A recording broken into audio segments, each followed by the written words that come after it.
जम्मू काश्मीरना पहलगामમાં आतंकवादी હુમલો થયો જેનો વિરોધ દેશભરમાં ચાલી રહ્યો છે। મુસ્લિમ સંગઠન દ્વારા પણ આ મામલે વિરોધ વ્યક્ત કરવામાં આવી રહ્યા છે। ઠેર ઠેર વિરોધ પ્રદર્શનો થઈ રહ્યા હોય તેવામાં આજરોજ શુક્રવારની નમાઝ અદા કરવા જતા તમામ જે મુસ્લિમ લોકો છે તેઓએ હાથમાં કાળી પટ્ટી ધારણ કરી आतंकवाद सामे विरोध व्यक्त कर्यो छे। देशभर में आज शुक्रवार की नमाज अदा करवा जता जे मुस्लिम समुदायना लोको छे तेओ द्वारा हाथ में काળી पट्टी बांधवामां आवी हती ने तेज अंतर्गत वडोदरा शहरनी पण दरेक मस्जिद में जुम्मानी नमाज अदा करवा माटे गयेला मुस्लिमों द्वारा हाथ में काળી पट्टी बांधी अने आतंकवादनो विरोध करवामां आव्यो। वडोदरा शहरनी तांदलजा स्थित अलग अलग मस्जिदों और साथ ज चिश्तिया जामा मस्जिद खाते तमाम मुस्लिम समुदायना लोकोए हाथ में काળી पट्टी बांधी और आतंकवाद सामे विरोध व्यक्त कर्यो हतो।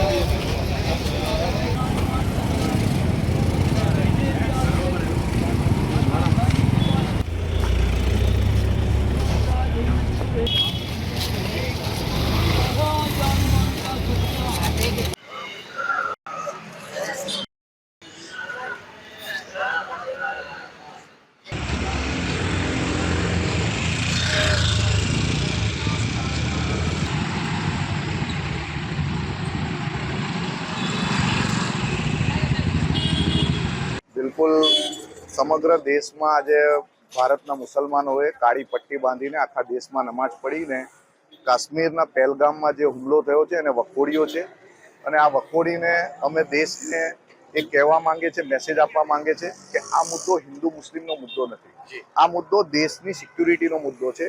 देशनी सिक्योरिटीमां कई चूक थई छे जेना कारणे आज पाकिस्ताननी सरहदमांथी भारतनी सरहदमां व्यक्ति आवी पहोंचे छे અને આપણા દેશના 26 લોકોને શહીદ કરી 28 લોકોને શહીદ કરી દે છે એ ખૂબ જ દુઃખદ ઘટના છે। અમે એ લોકોના પરિવાર સાથે છે, અમારી સાંત્વના અમારી શ્રદ્ધાંજલિ એમની સાથે છે, પણ સાથે સાથે એક પ્રશ્ન આજે દિલમાં ખચવાટ કરી રહ્યો છે મારા કે કઈ રીતે જ્યારે 19 તારીખે 19 એપ્રિલના દિવસે કટરાની અંદર મુખ્ય આપણા દેશના પ્રધાનમંત્રી આવતા હોય અને પ્રધાનમંત્રી જ્યારે ભારત દેશના ત્યાં આવતા હોય તો સિક્યુરિટી એજન્સીઓએ આખા જમ્મુ કાશ્મીરની સિક્યુરિટી અને ઇન્ટેલિજન્સની કવાયત કરી હતી।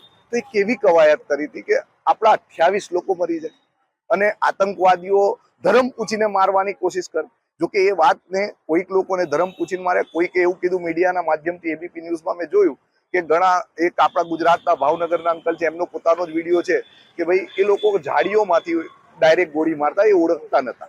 તો ખેર હવે એ વસ્તુ ડિસ્કશનનો મુદ્દો નથી। મુદ્દો એ છે કે સિક્યુરિટીની આટલી મોટી નિષ્કાળજી જ્યારે 2,000 લોકો પહેલગામમાં ટુરિસ્ટો હોય તો શું ટુરિસ્ટ ગાઈડલાઈન નથી આપી? અને આની જવાબદારી કોની હતી? જ્યારે જે કાશ્મીર છે, કાશ્મીરમાં તો હર નુક્કડ ઉપર આર્મી હોય છે, તો પછી આવી ચૂક રહી કઈ રીતે? આ એક સવાલ છે। ખાસ કરીને આજે નમાજ અદા કરી છે, એક એકતાનું પ્રતીક વડોદરા શહેરમાં જોવા મળ્યું છે। બિલકુલ, અમે અમારો દિલ રડે છે દેશ માટે। આ મુસલમાનોએ, ભારત દેશના મુસલમાનોએ આઝાદીની લડાઈમાં પણ ઇન્ડિયા ગેટ એનો પુરાવો છે કે જેણે જે બતાવે છે કે ભારતના મુસલમાનો બાય ચોઈસ ભારતમાં છે। એટલે ઘણા લોકો જે પોલિટિસાઇઝ કરીને ભારતના મુસ્લિમોને વગોવવાનો પ્રયત્ન કરે છે એમને અમે ખાલી એમની વાતની નિંદા કરે કે તમે પોલિટિક્સ ના કરો। ભારત દેશ, આખો દેશ એક સાથે છે। આ એકતાના પ્રતીક રૂપે આજે નમાજ પડી છે, નમાજ અદા કરીને અમે કાળી પટ્ટી બાંધી નમાજ અદા કરીને અમે દેશને એક મેસેજ આપવા માંગે છે કે પાકિસ્તાનને જો ભારત દેશને હુમલો કરીને આજે કાલે ખતમ કરવાનું વિચારતો તો આજે કરો। અમારી સાથે અમારો કોઈ એમની સાથે નાતો નથી। અમે ભારત દેશના નાગરિકો છે અને ભારત માટે છે, ભારત માટે આજે અમે વિરોધમાં। तमाम मुसलमान पहलगाम में होने वाले हमले के खिलाफ हैं और उसमें जो निर्दोष और मासूम लोगों की जान गई उसके लिए उनके दुख दर्द में भारत का और पूरी दुनिया का हर मुसलमान उनके साथ शरीक है। अलबत्ता हम लोग, जैसे हम इजहार करते हैं कि हम उनके साथ दुख दर्द में शरीक हैं, लेकिन कुछ लोग भारत के माहौल को बिगाड़ने के लिए इस हमले को इस्लाम प्रेरित बताने की नाकाम कोशिश करते हैं।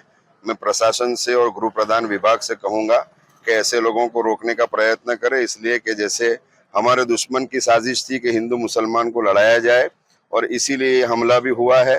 तो कहीं ऐसा ना हो कि हम लोग खुद उनके मिशन में उनको कामयाब करने के लिए आपस में लड़ बैठें और फिर वो अपने गोया के मिशन में कामयाब हो जाए। इसलिए प्रशासन इस मामले में दोनों तरफ से, चाहे मुसलमान हो चाहे हिंदू हो, अगर किसी भी एक धर्म को टारगेट करके कोई बात करता है तो उसको रोकने का किसी भी जानिबदारी के बगैर प्रयत्न करें।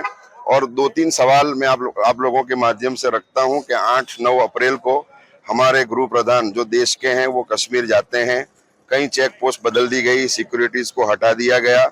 हमारे वड़ा प्रधान जाने वाले थे और उनका अचानक प्रोग्राम कैंसिल हुआ और इतने सब लोग भोले भाले बेचारे अपने कपल्स के साथ, अपने बच्चों के साथ वैकेशन को मनाने के लिए पहुंचे थे और उनकी सिक्योरिटी का कोई इंतजाम नहीं था, जिसको कल खुद उन्होंने, यानी भारत सरकार ने खुद एक्सेप्ट किया कि भाई हमसे कमी हुई है।